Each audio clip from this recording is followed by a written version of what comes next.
Boas! Bem-vindos a esta série de tutoriais sobre programação orientada a objetos em C Sharp. Para quem ainda não aprendeu a programar, eu sugiro que, antes de verem estes tutoriais, vejam os meus tutoriais sobre Introdução à Programação em C Sharp, que são outros vídeos que eu fiz, onde aí vocês podem aprender todas as regras básicas sobre a linguagem C Sharp para vocês começarem a fazer os vossos próprios programas. Depois de verem estes tutoriais, aí sugiro sim que olhem para estes tutoriais que falam sobre a linguagem C Sharp de uma forma mais avançada, onde começamos nos conceitos mais básicos e depois avançamos para conceitos mais complexos e mais avançados do C Sharp e da programação orientada a objetos. Mas antes de começarmos a programar, convém falarmos rapidamente sobre o que é programação orientada a objetos.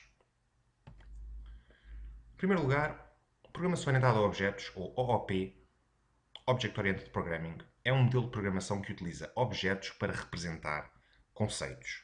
Ou seja, quando vocês estão a programar em C Sharp, quando estão a programar numa linguagem orientada a objetos, vocês vão utilizar objetos para representar praticamente tudo daquilo que querem fazer com o vosso programa. Esses objetos podem conter dados e funções, ou métodos, podemos chamar de funções ou métodos, para processar esses dados. Ou seja, tipicamente um objeto é composto por dados e é composto por métodos. Um objeto pode conter só dados, um objeto pode conter só métodos, mas tipicamente um objeto contém dados e métodos. Para criar um objeto é necessário uma classe que o represente. Ou seja, quando nós queremos criar um conjunto de objetos, primeiro temos que definir uma classe que vai representar esses objetos. No fundo, aqui estamos a aplicar um conceito que é muito similar ao conceito da forma e do bolo. Se nós quisermos criar um conjunto de bolos, vamos utilizar uma forma para moldar esses bolos. E os bolos vão assumir a forma da forma. Aqui a classe e o objeto é muito parecido, ou seja, a classe tem a forma do objeto e quando nós criamos o objeto vai assumir a forma da classe. Quando nós criamos um objeto, esse objeto vai conter um conjunto de variáveis, as variáveis vão ter dados lá dentro e vai conter um conjunto de métodos. E a verdade é que essas variáveis e esses métodos estão próximos um do outro, por própria natureza da linguagem.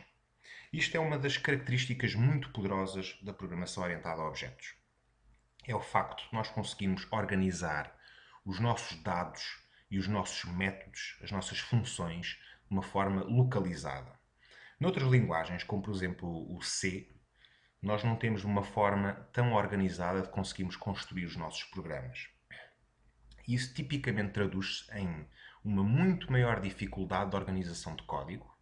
É verdade que nós conseguimos criar código bem organizado em C, mas temos que ter um conhecimento mais aprofundado da linguagem, temos de ser muito mais rigorosos para realmente conseguirmos criar um programa que seja bem estruturado e fácil de manter. Numa linguagem orientada a objetos, isso é muito mais fácil de obter, muito mais fácil de conseguir. A linguagem quase que nos oferece isso naturalmente. É claro que se nós não soubermos programar bem, podemos cometer muitos erros e arranjar todo o tipo de problemas mais à frente. Temos aqui um exemplo de uma classe.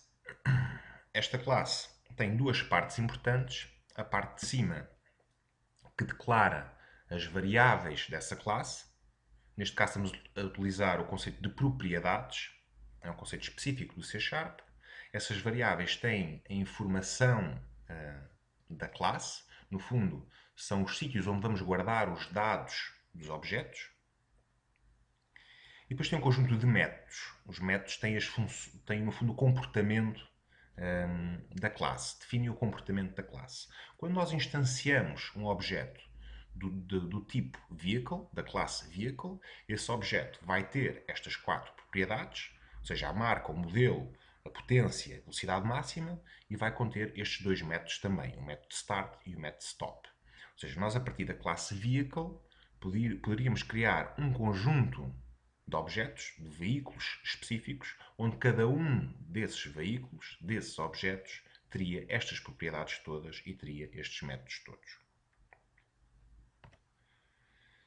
Há outros conjuntos de propriedades que as classes têm.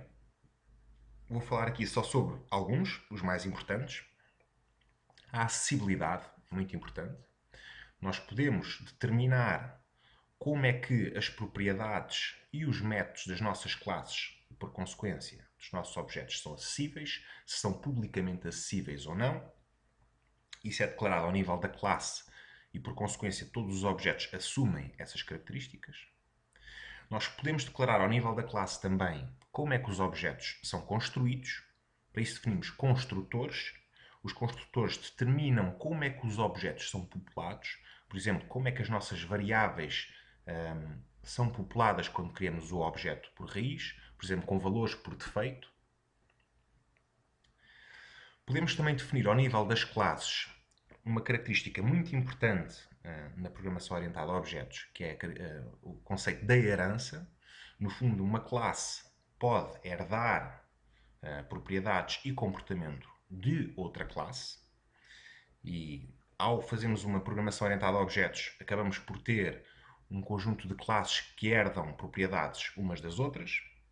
Há aqui um conjunto de regras por trás da herança que eu não vou entrar em detalhe, mas é uma das características mais importantes da programação orientada a objetos e mais poderosas da programação orientada a objetos.